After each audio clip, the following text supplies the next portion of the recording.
niin käydä lävitte. Käytännössä niin varmasti oltaisiin jokainen toivottu, että mielellään oltaisiin istuttu siellä saman lounaspöydän äärellä, mutta niin kuin todettiin tuossa aluksi, että nyt ollaan tässä uudessa normaalissa ja tietysti paljon tehdään nyt sitten töitä ja näitä arjen askareita näin teknologian välityksellä ja kiva kuitenkin, että olette päässyt linjoille.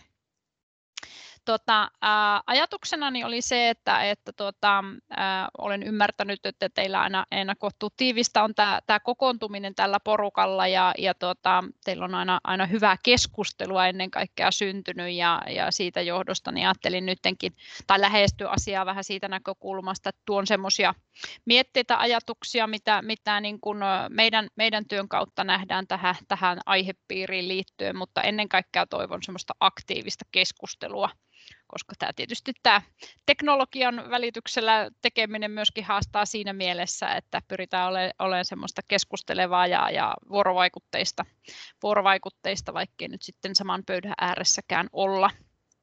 Mutta voisin oikeastaan sillä lähteä liikkeelle sitten, että vähän kerron niin kuin taustoja ja ajatuksia tuosta aiheesta ja myöskin siitä, että mistä perspektiivistä me täällä Merkurillakin tätä asiaa niin kuin tarkastellaan. Ja tässä nyt tietysti kun Teamsin välityksellä ollaan, niin näen henkilöt, jotka ovat liittyneet kokoukseen. Siellä on paljon tuttuja nimiä, mutta aloitan kuitenkin esittäytymisellä, kun muutama tuntemattomampikin nimi siellä joukossa on, niin ehkä ihan hyvä käydä vähän lävitte. Eli päivän teemana oli tosiaan tämä, että mitä milleniaalit odottavat työnantajilta.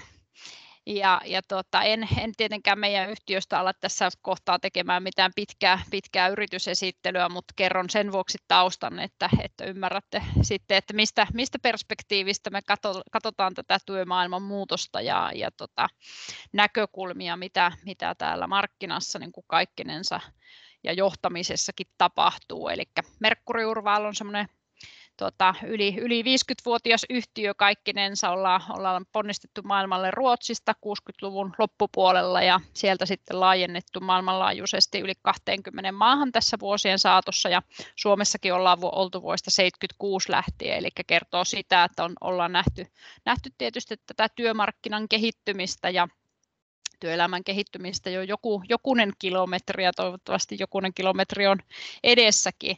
Ollaan tänä päivänä semmoinen organisaatio Suomessa, toimitaan valtakunnallisesti ja meidän idea ja ajatus on niin kuin nimenomaan se, että ollaan niin kuin lokaalisti ja globaalisti samaan aikaan, eli tehdään paljon yhteistyötä tietysti erityyppisten asiakkuuksien kanssa, jotka voi olla, että ne on sijoituspaikka täällä vaikka Oulussa, mutta sitten toisaalta voi olla, että meillä on hyvinkin kansainvälisiä tekemisiä, että firman omistuspohja on jossain maailmalla tai sitten päinvastoin, että joku oululainen vaikka yhtiö, joka ponnistaa tuonne kansainväliseen kasvuun ja laajenee maailmalla, niin ollaan niissä tukemassa.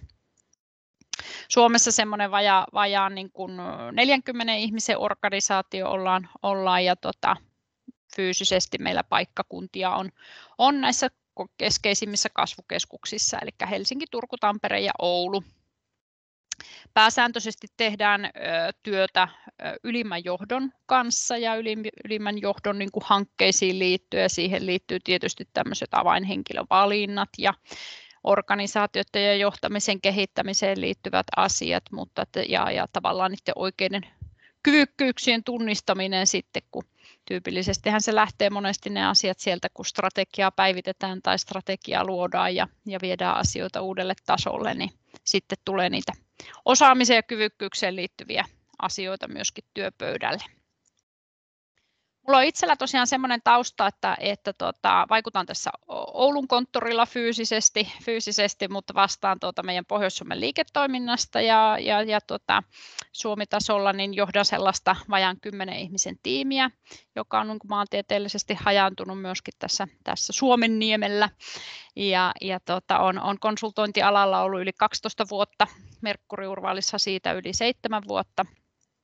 Ja tekeminen mulla painottuu aika paljon tietenkin se luontaisesti tästä maantieteestäkin johtuen niin tänne niin kuin Pohjois-Itä-Suomi-akselilla pääkonttoriaan pitäviin yhtiöihin, mutta siellä sitten tietysti oikeastaan semmoisia muutamia toimialoja, jotka painottuu, kertoo tietenkin myös Pohjois- ja Itä-Suomen yritysrakenteesta, että mulla on paljon teknologiayhtiöitä, joiden kanssa teen yhteistyötä ja sitten teollisuuteen liittyviä asiakkuuksia ja sitten energia-ala on yksi semmoinen painopiste, mikä näyttäytyy minun työssä valtakunnallisesti ja kansainvälisestikin tänä päivänä tosi vahvasti. Että tämmöisellä taustalla haluan tämän kertoa, kun nyt mennään sitten päivän aiheeseen, että tietenkin nähdään tässä niin kuin erilaisten asiakkuuksien, toimeksiantojen ja erilaisten toimialojen ja myöskin sitten erilaisten sukupolvien näkökulmasta niin asiaa niin kuin monestakin näkövinkkelistä. Niin tämä on mielenkiintoinen aihe, minkä parissa tänään varmasti ollaan.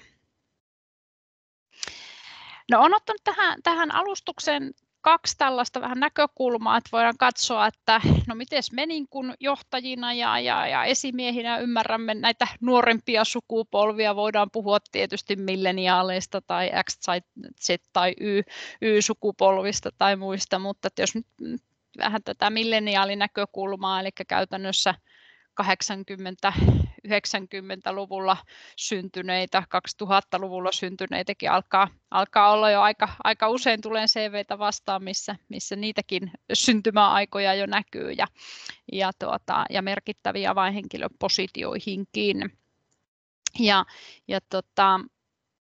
Tässä kun käyn tietysti itsekin paljon keskusteluja niin kuin erilaisten esimiesten ja johtajien kanssa, niin nämä on ihan suoria lainauksia niistä keskusteluista, miten niin kuin johtotasolla työskentelevät ihmiset kuvailevat tätä haastetta, mikä, jos se nyt haasteeksi nähdään, tietysti siinä on paljon mahdollisuuksiakin, mutta myöskin niin kuin haasteen näkökulmasta, että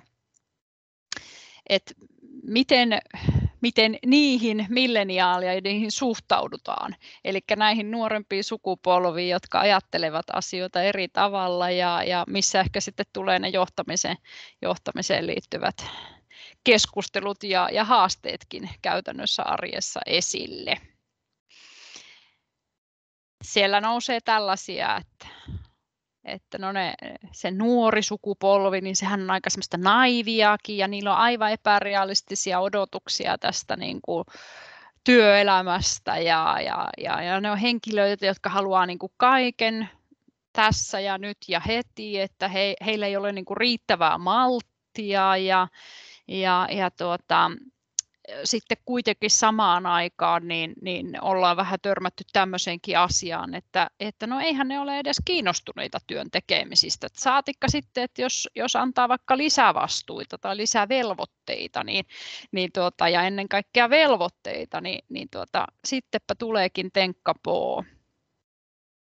Sitten on ihan tämmöisiä käytännön asioita, että miten he käyttäytyvät, Eli tulee tällaisia kommentteja, että no nehän tulee ja menee milloin ne haluaa. Et liittyy tietysti työaikakäsitteeseen tai liittyy siihen, että minkälaiset odotukset vaikka sen joustavuuden näkökulmasta niillä nuoremmilla sukupolvilla on.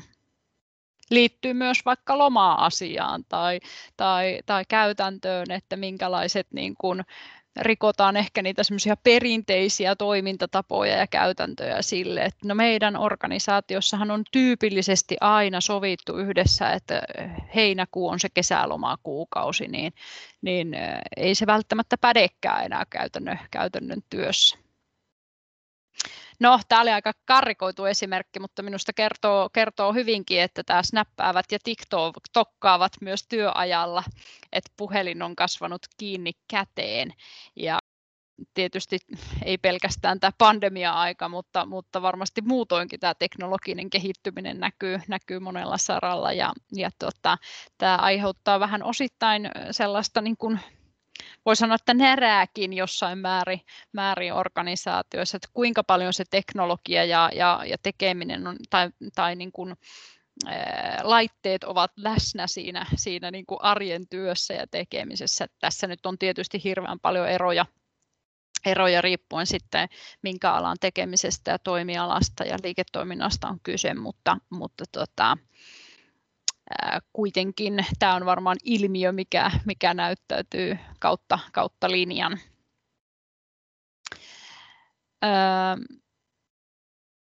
Sellainen elementti, että no eihän ne henkilö esimiehen sanaa juuri minään.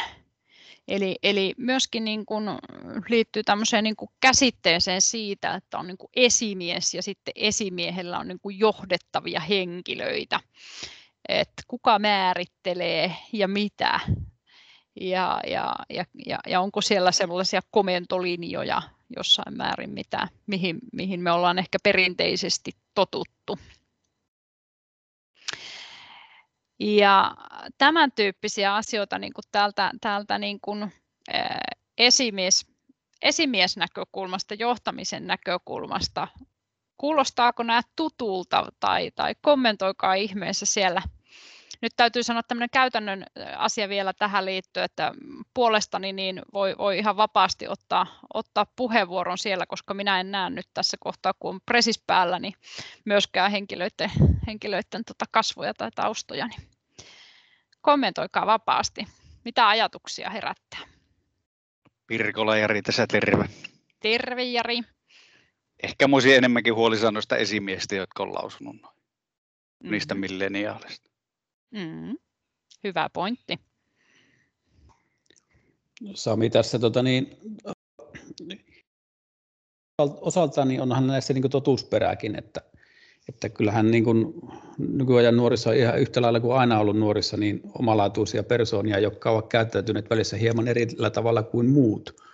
Että eihän tämä nyt tavallaan eroa millään tavalla siitä, jos mennään 20 vuotta taaksepäin, niin kyllähän ainahan on ollut persoonia, jotka on ollut välissä käyttäytyneet hieman erillä tavalla kuin muut, että eikä tässä nyt niin periaatteessa mitään erityistä ole, että kännykät on vaan kasvanut käteen ja tällä, mutta eihän näitä yleistää voi sillä tavalla, että mutta meillä on esimerkiksi ollut semmoisia, että ne on saattanut olla tullut tähän Kempele-tehtaalle töihin, niin ne on ollut 2 tuntia, ne on lähtenyt himpeen kokonaan, että ei tämä ole heidän juttu. Ja tämmöinen oli niin kuin täysin absurdi tilanne muutama 10 vuotta sitten, mutta kaikenlaisia sankareita sitä on.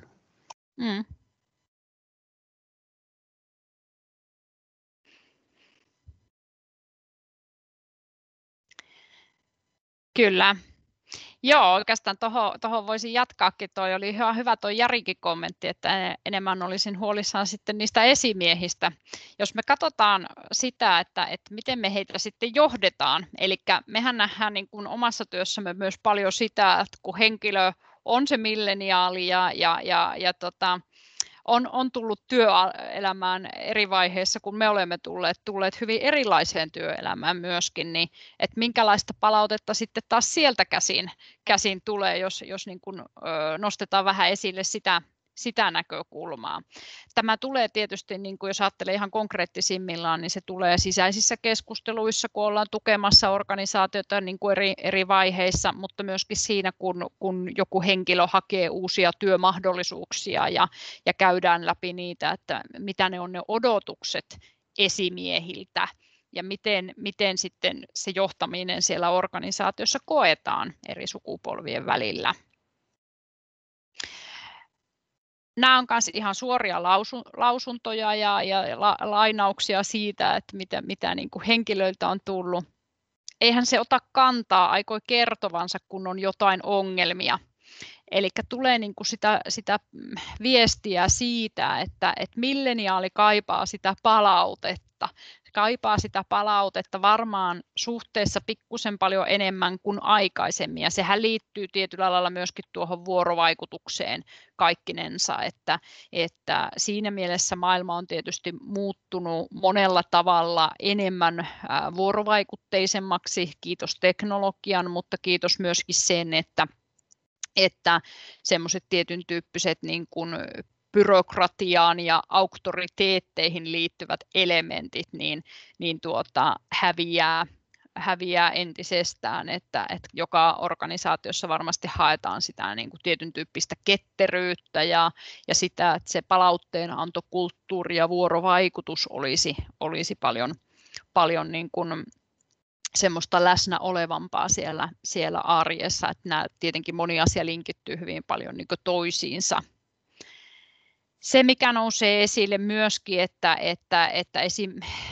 kommenttina, että toivoisin, että esimiehelle olisi jonkinlainen emotionaalinen puoli, liittyy tietysti vahvasti siihen, että pelkästään enää se substanssiosaaminen tai niin kuin substanssiin liittyvä ammattitaito ei enää johtamisen roolissa riitä. Tämä nyt ei ole varmasti mikään uutinen teille, kun johtamistehtävissä olette, mutta erityisesti se, että vielä enemmän nämä milleniaalit odottaa sitä, että heidän kanssa käydään myös sitä keskustelua niin kuin fiiliksestä ja siitä semmoisesta niin kuin arvopohjaisuudesta ja siitä, että miten meillä kaikilla olisi enemmän mahdollisuuksia voida hyvin ja olla siellä niin kuin henkilönä ja persoonana muunkin lisäksi kuin vaan sen pelkän niin kuin ammattitaidon ja osaamisen näkökulmasta. No, tuohon ketteryyteen ja vapaamuotoisuuteen tietysti liittyy tämä, että tässä täytyy sanoa, että on tietenkin hirmu paljon eroja. Näen sen omassa työssänikin, että kuinka ketteriä tai kuinka kankeita organisaatioita on. Jos me ollaan vaikka teknologiayhtiöissä, siellä ollaan jo aika lailla niin kuin etunenässä siinä, että on ketterät toimintamallit ja on aika matalat hierarkiat ja on teknologiaa käytössä ja hyödynnetään paljon.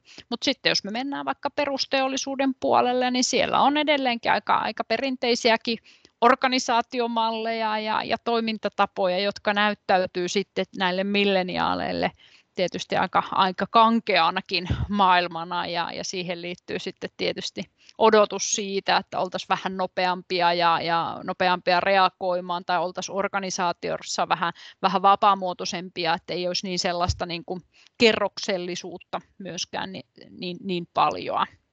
Liittyy tietenkin tähän tämmöiseen byrokratiaan ja auktoriteettikäsitteeseen ylipäätään. Ja sitten yksi näkökulma vielä tuohon liittyy, että milleniaalit odottaa, että niin kuin enemmän semmoista niin kuin yksilökeskeisyyttä myöskin siinä niin kuin johtamisen näkökulmassa, että vaikka samaan hengenvetoon puhutaan paljon tämmöisestä niin kuin tasa-arvosta ja oikeudenmukaisuudesta ja siitä, että kutakin kohdeltaisiin samalla tavalla, niin samaan hengenvetoon se yksilökohtaisuus tai yksilön huomioiminen myöskin nousee esille. Tuleeko teillä tähän kommentteja, mietteitä? Onko tuttuja ajatuksia tai tuleeko jotakin lisäyksiä myöskin listalle? No, Jussi Paakkari tässä ilmeisesti voi puhua. Joo, selvä, eli en nostanut tuota räpylää erikseen ylös. Olen VTT:ltä ja asiantuntijaorganisaatiossa siis töissä, jossa on nuoria ja meitä vähän kokeneempia ja iäkkäämpiä. Jotenkin minusta tuntuu, että tässä on sellaisia asioita, jotka on oikeastaan aika arkipäivää asiantuntijaorganisaatiossa. Eli täällä voisiko sanoa, että asiantuntijapuolella on monenlaisia persoonia ja sitten sitä täytyy jotenkin ymmärtää ja toisaalta sitten on myöskin se suorituskykypuoli, että kompetenssi ja monet muut kyvyt, jotka näkyvät sitten siellä teknis-tieteellisen työn tuloksissa, mutta että nämä vuorovaikutusasiat ja esimiehen roolit, niin mun mielestä nämä tulee myös osaltaan muutenkin kuin milleniaaleihin liittyen, niin tämmöisen asiantuntijaorganisaation johtamiseen liittyvinä asioina. Ja sitten ehkä semmoinen juttu, että monet noista edellisistä kommenteista, niin varmaan ne riippuu meistä kaikista yksilöinä, että nuorissa niin kuin meissä vanhemmissakin on monenlaista hiihtäjää ja voi olla on sekä positiivisia että negatiivisia tilanteita. Että ehkä se yleistäminen on vähän vaarallista noiden edellisen slaidin negatiivisten lausumien kautta. Että on niin todella hienoja hienoja nuorten tekemiä tuloksia ja nostoja ja työnäytteitä, kaikenlaista. Että heissähän se toivo tässä on, ja sitten valitettavasti joskus törmää siihen, että joutuu vähän niin kuin opastamaan työelämän peruslainalaisuuksia. Mutta niitä on kyllä erittäin harvoin. No niin, tämä minun osalta, en kommentoi muuta. Mikko, tässä voisin tuosta kompata ja jatkaa, että tuo varmaan Jussi niin kun asiantuntijaorganisaatiossa tavallaan helpompi kysymys, koska siellä esimies ei pysty olemaan ikään kuin substanssiasiantuntija yli niiden työntekijöiden tai muiden asiantuntijoiden, harvoin. Mutta kyllähän meillä niin kun perinteisesti johtaminen on mielletty asioiden johtamiseksi. Ja ei ole montaa vuotta siitä, kun näin tämmöisen viisauden, joka mulle vaikka jonkun verran työelämässä ollut matkassa, niin mulle kyllä kolahti. Ja se meni niin, että asiajohtaja ei ole johtaja, vaan asiantuntija. Tavallaan kun monet korostaa sitä johtajana, että he ovat asiajohtajia, niin silloin on kyllä missattu johtajuuden ydin. Ja aika paljon nämä tämän tyyppiset kommentit niin kuin tulee sieltä maailmasta. Ja ihan tiedän lähipiiristäkin ihmisiä, joilla on niin kuin tätä asiantuntijajohtajuutta on siellä esimiehenä. Ja se ei ole kyllä kauhean hyvä tilanne enää nykyään.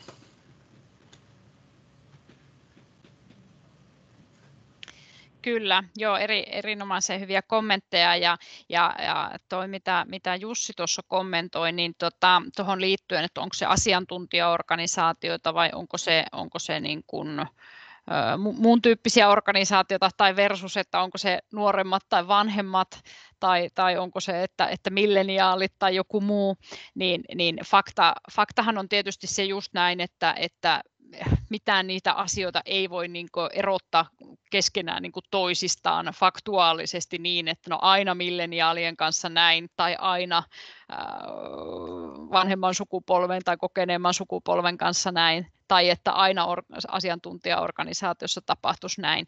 Mutta ehkä enemmän tässä on niin kuin kyse siitä, että kun me puhutaan niin kuin sukupolvien välisistä eroista, niin täytyy ymmärtää, että minkälaiseen työmaailmaan, työmarkkinaan me kukin ollaan itsekin tullut ja kasvaneet ja minkälaiset toimintatavat ja tilanteet siellä kutakin on niin kuin kohdannut. Et sitä kauttahan se syntyy se ymmärrys myöskin eri osapuolten välillä. Oli se asiantuntija tai esimies, oli se sitten ihan suorittavan tason tekijä tai esimies tai sitten tosiaan kokemuspohjasta riippuen niin kuin, eri tehtävätasoilla tai näin.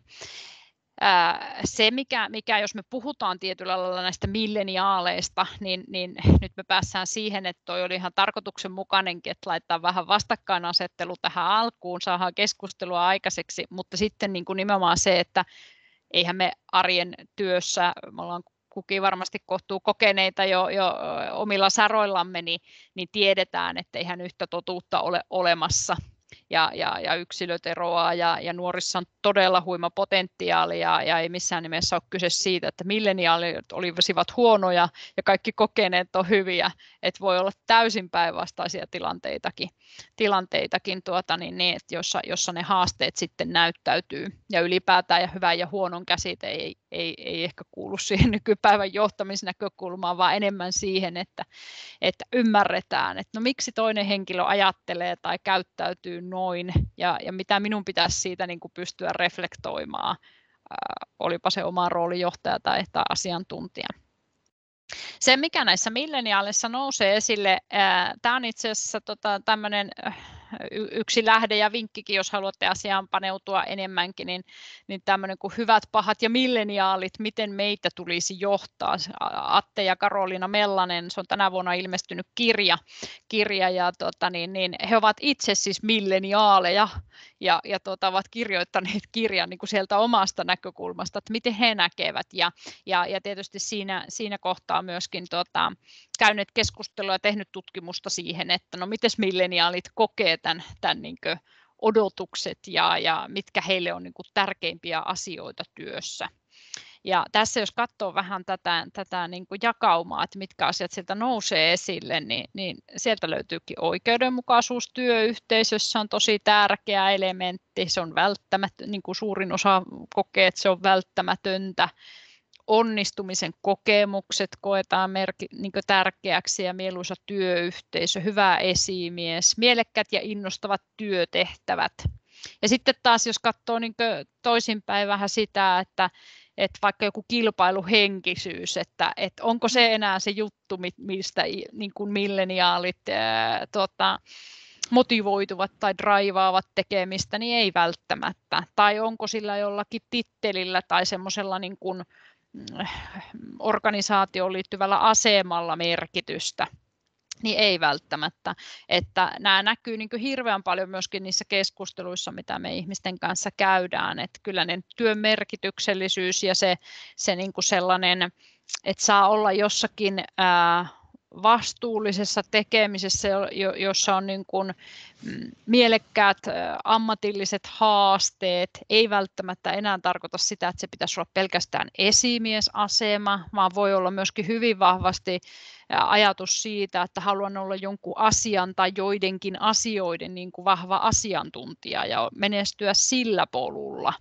Että nämä elementit sieltä nousee vahvasti tänä päivänä esille ja sitten tietysti se, että mitä henkilöiden niin kuin odotukset ylipäätään ovat sitten organisaatioille ja työyhteisölle, niin nehän liittyy monesti näihin asioihin, että kovasti peräänkuulutetaan ja odotetaan sitä, että on sitä keskustelevaa yrityskulttuuria, se on avointa, se on niin kuin semmoista byrokraatitonta ja siellä on paljon läpinäkyvyyttä, asioiden käsittelyä ja missä yritys menee ja mitä siellä niin kuin tapahtuu.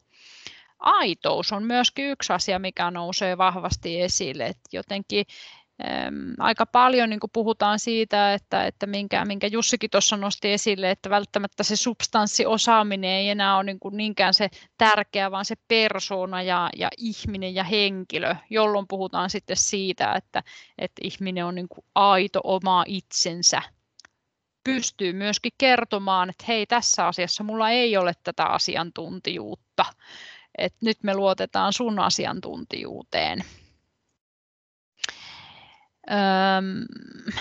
Kollegiaalisuutta, sitä tulee aika paljon esille tietysti tuossa keskustelussa, että mitä on ne odotukset niin kuin organisaatio. Tämäkin liittyy tietyllä lailla jossain määrin siihen yrityskulttuurinäkökulmaan, että mitä asioita ihmiset odottaa sieltä arjen toiminnasta.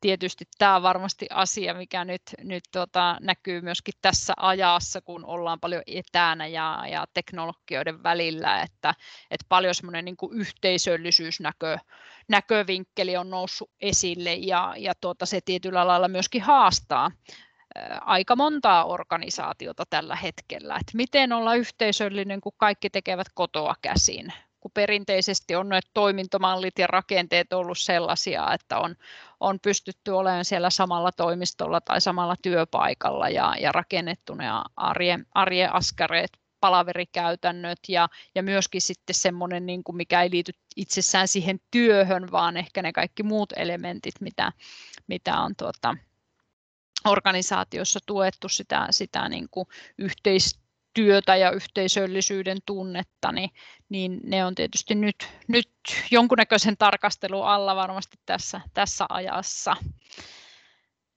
Oletteko te kokenut omissa organisaatioissanne niin kuin tämän tyyppisiä elementtejä tai asioita, nyt onko pohdituttanut nyt tietysti tässä ajassa varsinkin, niin onko noussut tämä keskustelu esille?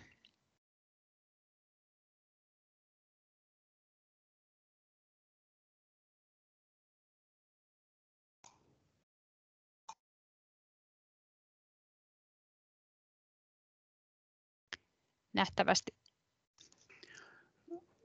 Samilla tähän semmoinen kommentti liittyen näihin, että itse olen pyrkinyt niin kuin toimimaan aika lailla just tämmöisten periaatteiden mukaisesti. Ja vaiheessa kun tulin silloin 4 vuotta taloon takaisin, niin yrityksen kulttuuri oli hyvin toisenlainen ja henki oli huono. Ja nyt tänä päivänä sitten niin palaute, mitä tulee henkilökunnalta, sitten kun on toiminut tämän tyyppisten periaatteiden mukaisesti, niin ylipäätään se henki niin kuin yrityksessä se on parantunut huomattavasti. Ja saanut ihan työntekijätasolta palautetta ja oikeastaan kaikilta, että nyt täällä on niin kuin kiva olla töissä. Että kyllähän se, niin kuin johdon rooli siinä, että millä tavalla sinä itse toimit, niin se vaikuttaa ihan suoraan siihen, että minkälainen se yrityksen toimintakulttuuri ja henki tulee olemaan. Että ei sitä kukaan muu tee kuin sinä itse. Tai ne esimiesasemassa olevat ihmiset, että nehän sen tekee, että onko työpaikalla kivaa vai ei. Joo, tuohon lisäisin just vielä sen, että ei pelkästään ne esimiehet, vaan kyllähän se tietyllä lailla just lähtee. Esimiehet näyttää sen suunnan ja toimintatavan ja malli, mutta sitten just se porukka, että he lähtee mukaan siihen, että tietyllä lailla vaikka yhteisöllisyys tai se avoimuus, niin sehän pitää olla niin kuin monisuuntainen ja kaikkien pitää olla siinä niin kuin messissä, että tietysti aika semmoisia niin sanotusti päivänselviä asioita, mutta kuitenkin elämme todellisuutta, missä nämä kaikki ei aina niin kuin toteudu. Ja kiva kuulla tietysti Sami, että teillä on menty ihan oikeaan suuntaan sitten asian osalta. Miten sitten tuohon viimeiseen, ehkä haluaisin vähän teiltä kysellä kommentteja, että mitkä teidän näkemykset on tuohon, että jatkuvaa kehittymisen mahdollisuutta?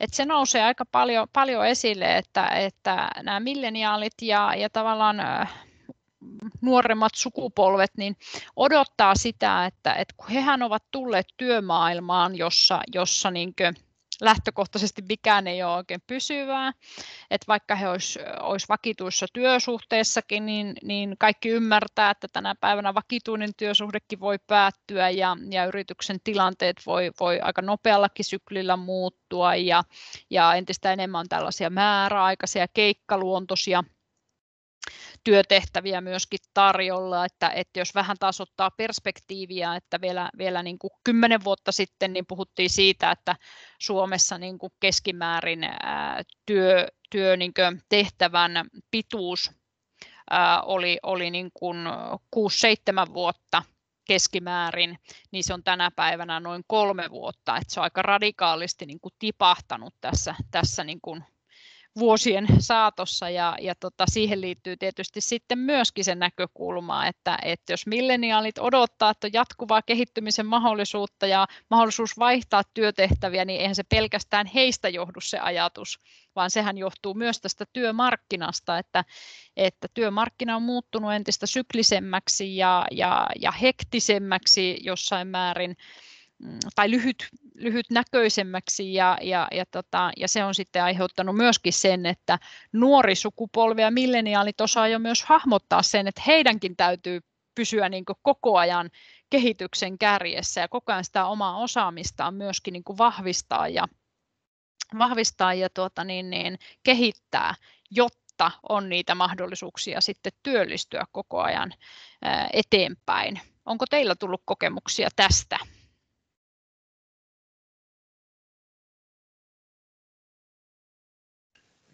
Veikko tässä, Seppäsen Veikko terveeksi.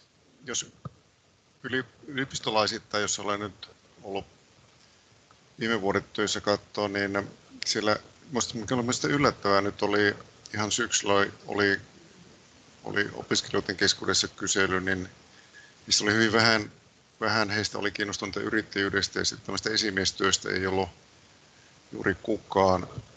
Vaikka toisaalta monet nuoret opiskelijat haluaisivat kiihkeästi sitten nähdä, että miten siellä yliopistosseinien ulkopuolella sitten, minkälaisia ne organisaatiot, yritykset on ja mitä siellä tapahtuu ja tehdään ja millä tavalla kaikki toimii. Mun mielestä silti tässä kehittymisessä, ehkä jos nyt ette väärinkäsitä, niin voi ajatella, että on edelleenkin perusvalinta, että kasvattaako pitkä tuko ja alkaa Mikko Mikko Hyppöseksi vai sitten käy parturissa ja alkaa Risto Siilasmaaksi. Ja sitten harvat alkaa sitten nuoreksi Risto Siilasmaaksi, eli perustaa oman bisneksen. Monet näistä millioneilista ei mun mielestä sillä kovin hyvin hahmota sitä varsinaista toimintaympäristöä, missä sitten asiantuntijana kehittyy tai sitten esimiehenä. Ja se ehkä on sitten just tämmöinen niin kuin koulutusjärjestelmä ja sellaiset keikkatyöt, mitä nuorena tehdään, niin ne yksinkertaisesti ei sitten paljasta sitä tilannetta. Mun mielestä silti tietysti loppuviimeen syntyy sitten niitä Mikko Hyppösiä ja Risto Siilasmaata myös nuorisosta, että en nyt usko siihen, että kaikki muuttuisi sillä tavalla, että edelleenkään ei olisi organisaatiossa sitten niin kuin esimiehiä ja asiantuntijoita, mutta ja melkein voisi ajatella, että sitten kaikki asiantuntijat jollakin tavalla päätyy sitten niin kuin vastuullisiin töihin esimieheksi, ei sitten kumminkaan pelkkiä asioita johda. Mutta yllättävän vähän nuoret tuntuu olevan kiinnostuneita siitä, että he niin kuin loisi itse oman uransa, esimerkiksi ehkä juuri sitten yrittäjinä.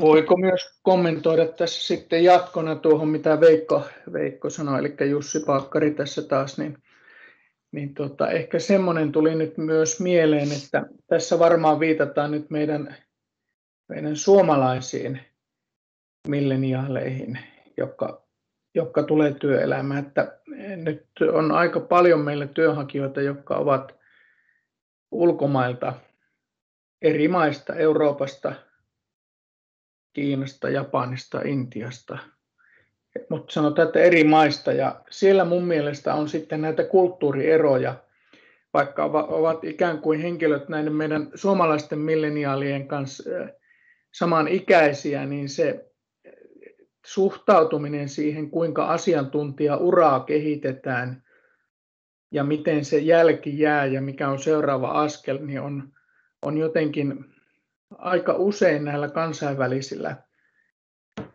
työnhakijoilla, voisiko sanoa, että tahtotila on voimakkaampi siinä ja sitä on niin kuin vakavammin suunniteltu. Et joku tämmöinen ero on. Tämä on taas, että onko se nyt ihan yleispätevä, mutta kyllä siltä vaikuttaa, että onko se sitten tämä kansainvälinen kilpailu asiantuntijapuolella, joka tuottaa tämän asiantuntijapolun track recordia ja ikään kuin korostaa sen niin kuin jäljen eheyttä ja johdonmukaisuutta. Mutta sitten samalla näyttää siltä, että kansainvälisellä puolella se asiantuntijuus on se, jolla työtä haetaan, ja sitten kotimaiset milleniaalit hakee näillä muilla ominaisuuksilla siihen rinnalle. Ja ehkä muilla kehittymissuunnilla myöskin. Että tämmöinen kotimaisuus versus KV-akseli tähän tuli nyt sitten mukaan. Tähän voisi jatkaa. Viikonloppuna sain viestiä Saksasta intialainen tuplatohtori, joka tuli Ouluun ja väitteli täällä toisikirjan tohtoriksi ja päätyi sitten Fraunhofer-instituuttiin Saksaan. Ja viikonloppuna sitten kertoi, kuinka hyvin sillä menee. Just niin kuin Jussi sanoi, että silloin voi keskittyä vain siihen asiantuntemukseen ja hän jotenkin vasta ei tarvitse niin kuin johtaa ja suunnitella enää yhtään mitään, että tekee vaan sitä asiantuntijahommaa. Ja hän varmasti rakentaa just tämmöisen kovan kansainvälisen niin kuin asiantuntijauraan sitten ihan sillä hyvin kapealla alueella. Ja se ehkä niin kuin suomalaista ei ole kumminkaan silloin mikään valtavirran ilmiö ollenkaan, vaan just niin kuin Jussi sanoi äsken, niin yritän rakentaa sitten sitä tulevaisuutta, tai ehkä ei niin kuin ymmärretä, että täytyy rakentaa sitten esimerkiksi myös johtamisen esimiestaitoja hankkimalla tai alkamalla uusiin asioihin ilman, että tai sillä, että ei niin kuin pelkästään voi käyttää sitä osaamista, mikä on vahvinta tähän asti hankittu. Ja Harri tässä laittasi oman lusikan soppaan myöskin ihan hienoja kommentteja tässä on tullut, mutta yksi juttu luin tuossa Talouselämästä syyskuussa artikkelin, jossa todetaan, että lähes kukaan milleniaaleista ei luota yrityspäättäjiin. Ja oman yrityksen menestyksen johtaminen ei riitä, vaan pitäisi osoittaa myöskin vastuunkantoa. Eli 5% näistä globaaliin tutkimukseen vastanneista suomalaisista milleniaaleista arvioi, että yritysjohtajalta saatava tieto on täsmällistä ja luotettavaa. Siis vain 5%. Siis jotenkin on vähän niin kuin huolestuttavaa tämä, että onko missä vika. Elikkä ulkomailla, mikä tässä Veikko toi esille ja Jussi myöskin, niin tämä tilanne on vähän eri niin kuin yritysjohtajien kannalta. Niin kuin tämä on Deloitten tutkimus, jossa ne kävi läpi tätä asiaa.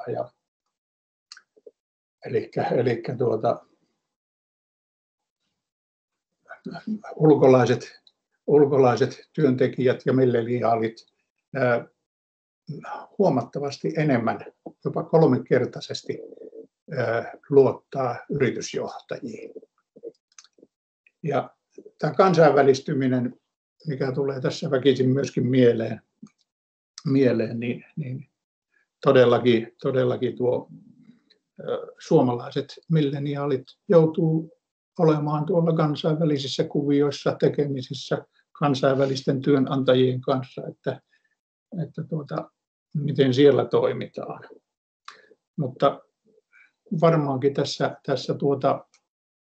mitä Sami mainitti tästä kuinka mukava taikka viihtyy työpaikalla, niin aivan ehdottomasti tämä vuorovaikutteinen viestintä tietenkin aina korostuu ja antaa sitä luotettavuutta.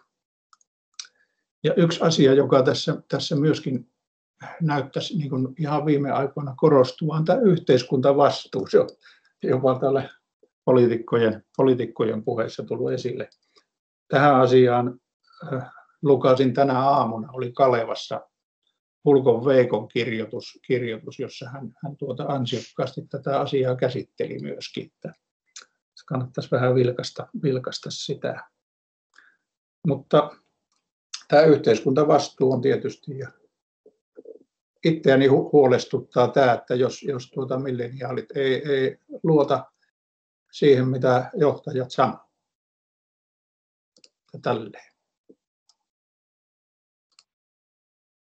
Kyllä, erittäin hyviä näkökulmia ja tuosta nyt jos poimin muutama asian oikeastaan mennään niin kuin tähän näkökulmaan yhtenä osuutena, mikä liittyy myöskin tuohon niin kuin luotettavan tiedon hallintaan ja saamiseen, että tietyllä lailla ja myöskin tähän kansainvälisyyselementtiin samassa hengenvedossa, eli tietysti tämä, että kun maailma on entistä pienempi kaikkinensa ja meillä kulttuurit kohtaa ja just ne toimintatavat sitä kautta kohtaa ja sitten tullaan siihen näkökulmaan myöskin, että no ollaanko me vaikka suomalaisina totuttu samanlaiseen työkulttuuriin kuin intialaiset, niin kyllähän me kaikki se vastaus tiedetään siihen, että minkälaisia eroja siellä on, mutta että kun me johdetaan entistä enemmän tiimejä, jossa on niitä milleniaaleja, on ne sitten suomalaisia tai intialaisia tai vaikka jenkkejä, niin siellä tulee tietysti ne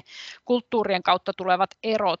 Ja ennen kaikkea, kun ollaan nyt sitten digitaalisten välineiden ja tavallaan sen teknologian välitykselläkin vielä enenevässä määrin koko ajan vaan yhteydessä, että millä me rakennetaan sitä niin kuin luotettavaa dataa ja sitä tietoa, mihin ne milleniaalit sitten niin kuin luottaa, mitä johto heille kertoo. Ja siihen liittyy paljon tämmöinen niin kuin tavallaan datan hallinta ja tiedon hallinta kaikkinensa, että kuinka läpinäkyväksi ne prosessit on tuotu siellä niin kuin organisaatioissa itse kullekin, mikä se kulttuuri sillä saralla on.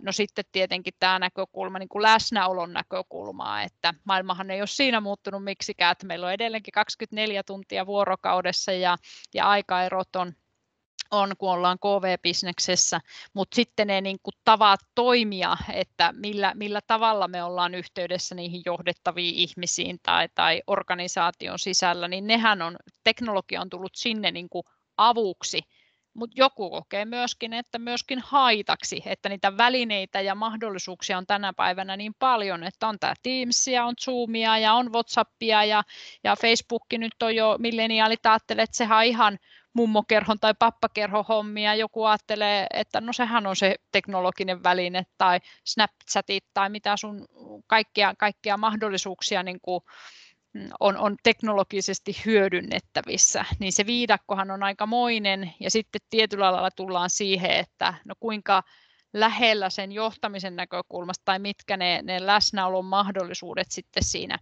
siinä niin kuin sille organisaatiolle myöskin on. Ja tähän liittyy myös sitten tähän, minkä nostitte esille, tämän kansainvälisyyselementin, niin myöskin vahvasti tämä diversiteettinäkökulma, että ei pelkästään puhuta siitä, että on vain niin kuin eri sukupolven edustajia tai eri sukupuolen edustajia, vaan myöskin sitten näitä kulttuureita ja taustatekijöitä ihmisillä, että miten se diversiteetti näkyy siellä arjen tekemisessä ja toiminnoissa ja sitten toisaalta myöskin jos me puhutaan niin kuin yrityskulttuurin luomisesta, että kuinka paljon sitä diversiteettiä osataan niin kuin hyödyntää vahvuutena, eikä niinkään sitten sellaisesta näkökulmasta, että siinä on jotain esteitä. Että siihen liittyy toi just, että jos se saksalainen haluaa olla huippuasiantuntija tietyllä saralla ja suomalainen odottaa sitten ehkä erilaista näkökulmaa, ei niinkään välttämättä sitä asiantuntijuutta, vaan hyvää niin kuin persoonaa ja johtamista, niin siinä pitäisi johtajan pystyä sitten taas niin kuin reflektoimaan ja tietyssä määrin sitä omaa toimintaa muokkaamaan sen tarpeen mukaisesti. Tuosta uranäkymistä ylipäätään, niin tuossa Veikko taisi nostaakin esille sen, että vai Jussiko se oli, että tavallaan niin kuin asiantuntijuudesta, että välttämättä niin kuin ei ajatella, että se kehittyminen tai kehittymisen mahdollisuus tai se niin kuin urakehitys tarkoittaa yhtä kuin ylöspäin menemästä siellä organisaatiossa. Et entistä enemmän me kohdataan niitä keskusteluja, jossa nuorempi sukupolvi haluaa nimenomaan sitä horisontaalista kehittymistä, eli tulee niitä, että ajatellaan, että hypätään vaikka myynnistä tuotekehitykseen tai kehityksestä myyntiin tai niin kuin funktionaalista näkökulmaa, laajennetaan sitä asiantuntijuutta niin kuin sitä kautta. Ei niinkään välttämättä siinä esimiesroolissa. Ja sitten toisaalta niin tuleepa meillä vastaan myöskin niitä, jotka sanoo suoraan, että he ei koe esimiestyötä mielekkääksi, että he näkee enemmän sen asiantuntijapolun niin kuin vaihtoehtona, koska he haluaa olla sen jonkun tietyn alan ammatillisia osaajia ja esimiestyö jossain määrin koetaan kuitenkin sellaiseksi, että siihen liittyy edelleenkin aika paljon hallinnollista työtä tai sellaisia ikäviäkin asioita tai jossain määrin haastavia niin kuin henkilöstötilanteita ja elementtejä ja ne voi joillekin olla sellaisia että koetaan, että välttämättä se ei ole se urakehityksen tavoite päästä esimies- tai johtotehtäviin. Tässäkin taas sanon, että totta kai ei voi yleistää eikä tehdä vain yhtä totuutta, mutta tätä keskustelua on aika paljon vallalla. Ja sitten siihen liittyy tietysti se elementti, että kun he ei välttämättä hae sitä titteliä, heillä ei ole semmoista niin kuin asemahakuista uratavoitetta, vaan he haluaa ennen kaikkea mielekkään työn, hyvän työyhteisön, missä toimia ja ja sitä vaihtelun halua ja sen tyyppisiä elementtejä, ei niinkään sitä asemallista urakehitystä. Se, mikä ehkä sitten vielä nostaisin yhtenä ulottuvuutena esille, on toi, että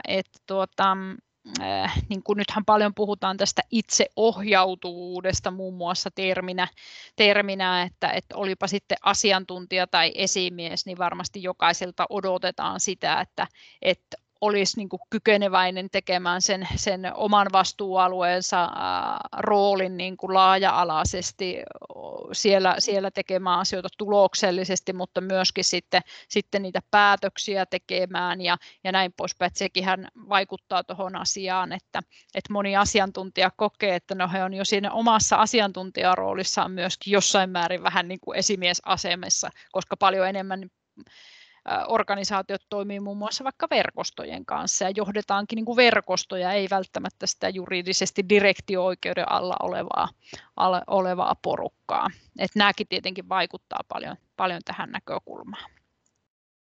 Ja sitten vielä yksi tuohon liittyen on tämmöinen niin kuin itseluottamuskysymys, että siitäkin on aika paljon tutkittuakin tietoa ja näkökulmia, että tavallaan vaikka Veikko taisi nostaa siellä esille, että semmoinen yrittäjyysnäkökulma ei ainakaan yliopisto-opiskelijoissa kovinkaan näyttäydy hanakkana, niin silti näyttää siltä, että semmoista niin kuin itseluottamusnäkökulmaa nuoressa sukupolvessa on meitä kokeneempia hieman pykälää enemmän. Eli heillä on sitä luottamusta siihen, että he on hyviä ja he on jo tullut sellaiseen maailmaan, jossa heitä on niin kuin kannustettu ja he saa enemmän palautetta ja he uskoo siihen niin kuin tulevaan jossain määrin enemmän, vaikkakin ollaan niin kuin enemmän tämmöisessä epäselvässä tai ainakaan sitä näkymää noilla kiikareilla katsottuna ei ole kovin pitkälle, mutta he on jo tottunut siihen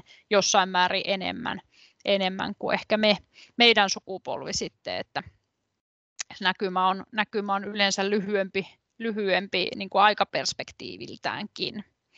Ja sitten tuohon itseluottamukseen ja siihen niin kuin menestymiseen uralla ja elämässä ylipäätään niin liittyy myöskin se, että he eivät välttämättä tarkastele sitä asiaa niin, että pitää menestyä nimenomaan siellä töissä, vaan se voi olla, että se menestymisen halu näyttäytyykin vaikka harrastuksissa, että entistä enemmän niin kuin näkyy niitä elementtejä myöskin, että on todella tärkeää, että henkilöllä on niin kuin hyvä ja mielekäs työ ja näin poispäin, mutta hän saattaa sen oman kunnianhimonsa ja drivinsa laittaa yhtä voimakkaasti sitten vaikka sinne harrastepuolelle.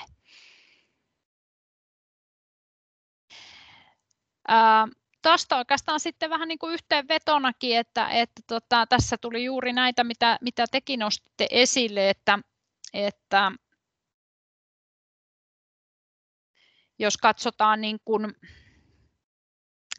noita esimerkiksi noita mitä liittyy tuohon vastuullisuuteen ja vastuunkantoon, niin se on nimenomaan yksi asia, mikä nyt korostuu aika paljon ja nousee entistä enemmän esille, että puhutaan niin kuin yhteiskuntavastuun näkökulmasta, puhutaan myöskin siitä niin kuin organisaation vastuullisuuden näkökulmasta ja sitten myöskin semmoisesta niin kuin arvomaailmasta ja pohjasta, että mitä sen yrityksen ihan konkreettisesti myöskin liiketoiminta vaikka pitää sisällään tai toiminta pitää sisällään, että onko se kaikkinensa, niin kuin, koetaanko se vastuulliseksi, koetaanko se sellaiseksi, että se resonoi niin kuin omien arvojen kanssa hyvin tätä niin kuin keskustelua on aika paljon. Tietysti viime viikkojenkin uutisista ollaan saatu tätä keskustelua vielä enenevässä määrin aikaiseksi, mutta tämä on ollut läsnä kyllä jo sanotaan useamman vuoden ajan, ja kaikki tällaiset niin kuin tilanteet ja tapahtumat tietenkin myöskin aina johtaa siihen, että se nostaa päätään vielä entisestään. Ja itse ainakin henkilökohtaisesti uskon kyllä, että tuo vastuullisuus ja yhteiskuntavastuu tulee näyttäytyyn vielä merkittävämmässä roolissa tulevaisuudessa, mitä mitä se tälläkään hetkellä on. Moni iso yhtiöhän on tähän jo panostanut aikapäiviä sitten ja näin poispäin, mutta varmasti siinä on paljon tekemisen paikkaa edelleenkin. Tuohon liittyy myöskin meillä Merkurissa semmoinen meneillään oleva tutkimus, josta ei ole vielä valitettavasti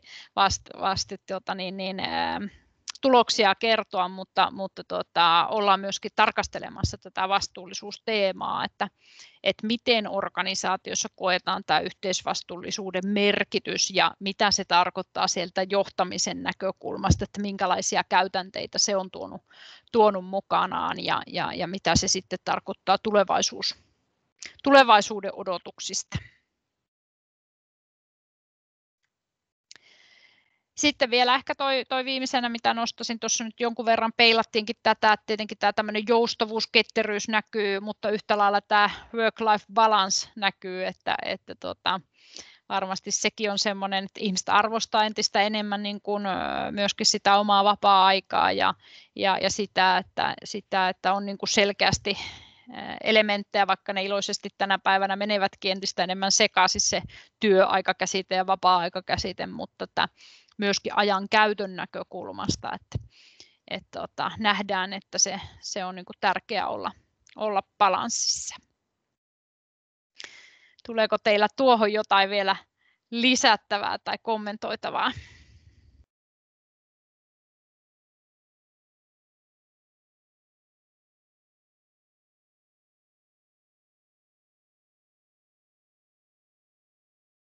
Onko tuttuja elementtejä? Niin, eikä tuossa niinku mitään silver bullettia millenialia kohtaan ole, että eiköhän ne ole niinku ihan geneerisiä hyvän johtamisen käytäntöjä. Puuttuuko teidän mielestä tästä jotain, tai onko jotakin sellaisia elementtejä, mitä te omassa johtamisessanne olette kohdannut, mitä ei tässä nyt sitten tullut esille tai käsitelty?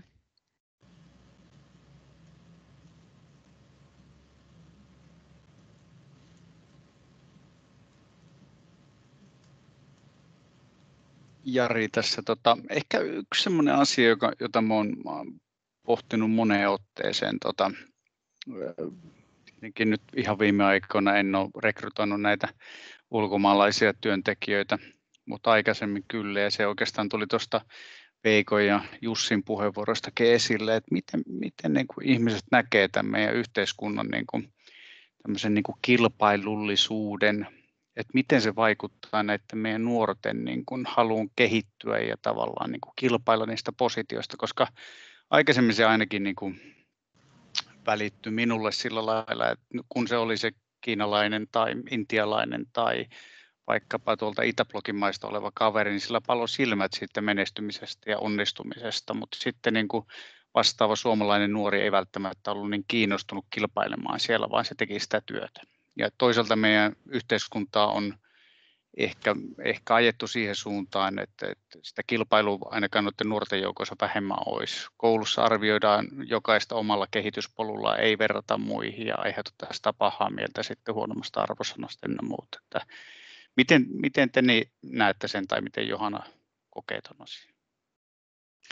No joo, kyllä se on tietysti asia, mikä näyttäytyy meidänkin työssä ja näkyy, ja se näkyy oikeastaan monellakin tasolla, että sekä sieltä niin kuin nuorista, että kuinka niin kuin hanakoita tai valmiita ihmiset ja nuoret on tekemään sen, niin kuin laittamaan sen itsensä likoon ja panostamaan siihen ja hakemaan sitä menestymistä sitten vaikka niin kuin KV-kentässä, mutta se näkyy myös toisinpäin, että mikä meidän houkuttelevuus vaikkapa ylimmän johdon rooleihin on, että jos me haluttaisiin niin kuin hyvää laaja-alaista osaamista tuolta maailmalta Suomeen, niin se haaste näkyy myös siinä. Ja se ei pelkästään selittäydy sillä, että onko Suomessa vaikka palkkarakenteet kilpailukykyisiä suhteessa maailmalla johtotason niin kuin tehtäviin niin kuin, tai johtotasolla työskenteleviin henkilöihin, vaan sehän liittyy myös siihen vähän isompaan kuvaan, että minkälaiselta niin kuin Suomen yhteiskunta kaikkinensa näyttää, että onko tämä markkina, jossa on niin kuin sellaista ydinkyvykkyyttä ja sellaisia niin kuin vaikkapa innovaatioita teknologian näkökulmassa, nyt tietenkin vaikka jos teknologioista tai teknologiasektorista puhutaan, että onko meillä jotain sellaista spesiaalia, mitä jollain muulla ei ole, että se on aika laaja-alainenkin tietenkin kysymys sitten siinä, sillä puolella. Että kyllä se näyttäytyy sekä johdon että näiden nuoremman polven näkökulmasta.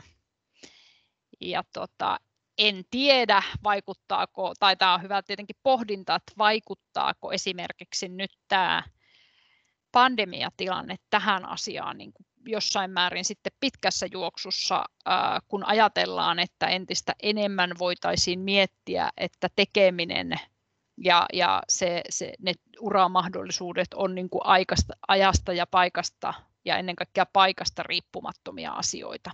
Että jos mietitään niin kuin konkretian keinoin, että jos Oulusta on hyvä nuori potentiaali, niin hänen ei välttämättä tarvisikaan sitten jatkossa muuttaa vaikka sinne Eurooppaan tai Jenkkeihin saadakseen niitä huippuhienoja uramahdollisuuksia tai päinvastoin sen maailmalta tänne päin tulevan ihmisen, niin ei välttämättä fyysisesti tarvitse pelkästään olla integroitua yhteiskuntaan. Toisaalta Suomella olisi nyt varmaan paikka laukua myöskin tässä, että kuinka niin kuin turvallinen yhteiskunta meillä on ja kuinka meillä on luonto lähellä ja tämän tyyppisiä elementtejä, mitä varmasti tässä ajassa nyt sitten taas alkaa korostua. Että me voitaisiin niin kuin jossain määrin yhteiskuntanakin miettiä, että onko meillä jotain sellaisia markkinointiteriä, mistä me voitaisiin hyödyntää se potentiaali nyt tähän työmarkkinan kehitykseen liittyenkin tässä ajassa.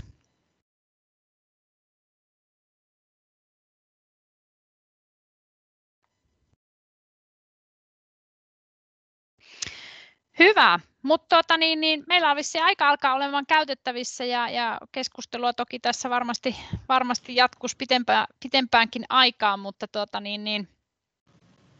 minä kiitän tässä yhteydessä omalta osaltani ja toivottavasti tästä hyvää keskustelua ainakin nyt viresi ja toivottavasti jää jotain ajatuksia, mietteitä, pohdintoja asian tiimoilta. Kyllä varmasti jäi. Kiitos Johanna hyvästä esityksestä ja hyvästä keskustelusta kaikille toki. Ja varmaan tämä on semmoinen, että tästä voisi pitkäänkin keskustella, mutta tuli vain mieleen tässä kuunnellessa, että pitäisiköhän me ottaa sessio jossakin vaiheessa sitten niin kuin näistä niin kuin varttuneimman työväen työllistymisasioista, että minkälaisia näkökulmia siellä sitten on. Että sehän on niin kuin toinen suuri kysymys, tai itse asiassa vielä tällä hetkellä tuntuu, että nousemassa vieläkin suuremmaksi kysymykseksi ehkä kuin nämä milleniaalien asiat. Mutta ehkä palataan siihen, ja me ollaan sulle lounaskuulle auki, että palataan senkin merkeissä jossakin vaiheessa, kun uskaltaa taas käydä. Kiitos. Joo, juuri näin. Kyllä, toivottavasti saamme mahdollisuuden lounastaa jossain kohtaa sitten liveenäkin. Että pidetään asia mielessä. Kiitoksia. Joo. Onko jollakin muuta vielä? Kiitos Johanna. Oikein erinomainen juttu. Ja meillähän on Revontuliryhmässä tämä vuosittainen pääteema, eli johtajana kehittyminen. Eli näissä merkeissä niin varmasti tässä jatkossakin kokoontuu ja niin kuin Mikko sanoi tuossa, niin myöskin vanhemmille ikääntyneemmille johtajille ja vähän kaikille johtajille, mutta on varmaankin mielenkiintoista jatkaa tätä keskustelua varmaan sitten, kun jahka tässä nämä normaalit lounaat saadaan taas pyörittää. Kiitos Johanna. Kiitokset. Okei, kiitoksia. Kiitos, mielenkiintoinen aihe. Moi moi. Hyvä, kiitos. Joo, moikka. Moi. Kiitoksia kaikille. Moikka. Kiitti, hei.